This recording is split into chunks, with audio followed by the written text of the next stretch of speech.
لله وحده والصلاة والسلام على من لا نبي بعده أما بعد فأعوذ بالله بسم الله الرحمن الرحيم وما لكم لا تقاتلون في سبيل الله والمستضعفين من الرجال والنساء والولدان الذين يقولون ربنا أخرجنا من هذه القرية الظالم أهلها صدق الله العظيم وصدق رسوله النبي الكريم ونحن على ذلك من الشاهدين والشاكرين والحمد لله رب العالمين.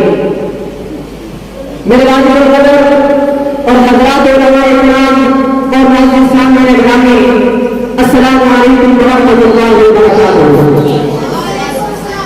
آج 14 اگست ہماری تحریک کا یادگار دن ہے.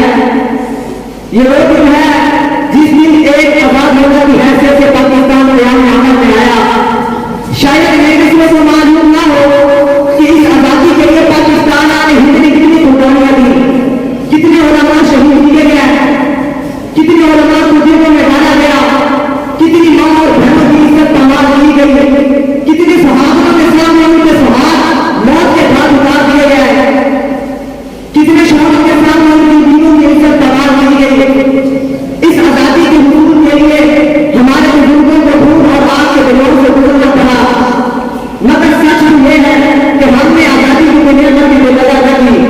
ہر سال 14 اگست میں پورے پاکستان کو چھٹیوں اور دنوں سے سجایا جاتا ہے. سرکاری معاملے میں سرکاری پیسوں سے چلاوان بھی کرتے ہیں، جیسے روس بھی ہوتے ہیں، امر سرکاری عملیے بھی ہوتے ہیں، لیڈران اکرام اپنے بیانات بھی جاری کرتے ہیں.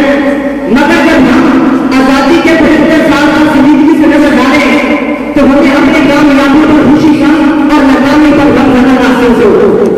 سامعین محترم، ہمارے بزرگوں نے تحریک پاکستان کے وقت اپنے رب اور اپنی قوم سے ارادہ کیا تھا کہ ہم اس زمین پاک میں اسلامی قانون نافذ کریں گے، یہاں سماجی مساوات ہوگے، یہاں معاشی عدل و انصاف ہوگا، یہاں اسلامی حقوق ہوگی، یہاں انسانی حقوق کو تحفظ دیا جائے گا، یہاں ہر طرف کا خاتمہ کیا جائے گا.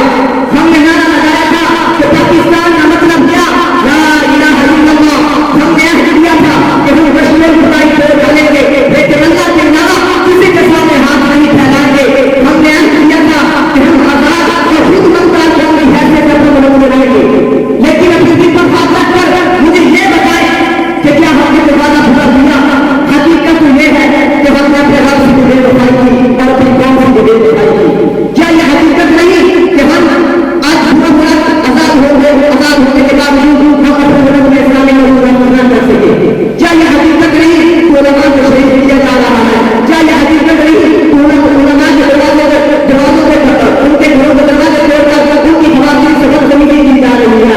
کیا یہ حقیقت نہیں کہ مدرسے کے علماء طالبات کو قتل کیا جا رہا ہے؟ کیا یہ حقیقت نہیں کہ مساجد اور مدارس پر حملے کیے جا رہے ہیں؟ کیا یہ حقیقت نہیں کہ جوا اور شراب حرام کیا جا رہا ہے؟ کیا یہ حقیقت نہیں کہ شراب نوشی کو حرام کیا جا رہا ہے؟ سامعین محترم، آج پورے ملک میں یوم آزادی منائی جا رہی ہے. ہر طرف خوشیاں ہیں، ہر طرف جلسے اور جلوس ہیں، ہر طرف روشنائی ہے. لیکن اے جس نے آزادی منانے والوں کو تم جانتے بھی ہو کہ اس آزادی کے لیے کتنی موت جگہ سے گزر کر ہوا ہے، کتنی ماں اور بہنوں کی عزت کمال ہو گئی.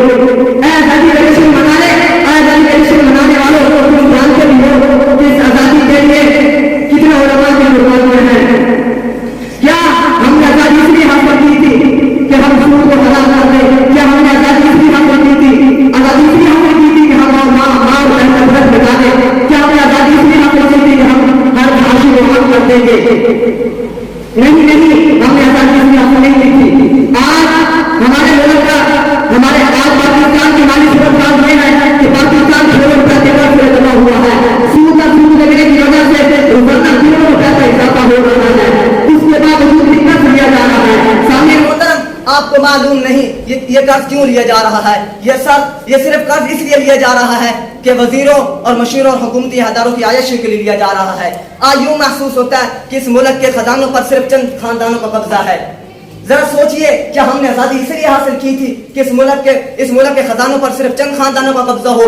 کیا ہم نے آزادی اس لیے حاصل کی تھی کہ ہم برطانیہ اور امریکہ اور روس کی غلامی کا توق اپنے گلوں میں سجا لیں. نہیں, ہم نے آزادی اس لیے حاصل نہیں کی تھی کہ ہم نے آزادی اس لیے حاصل کی تھی کہ ہم انسانیوں کی غلامی سے نکل کر اللہ اور اس کے رسول کی غلامی کو اپنے گلوں میں سجا لیں.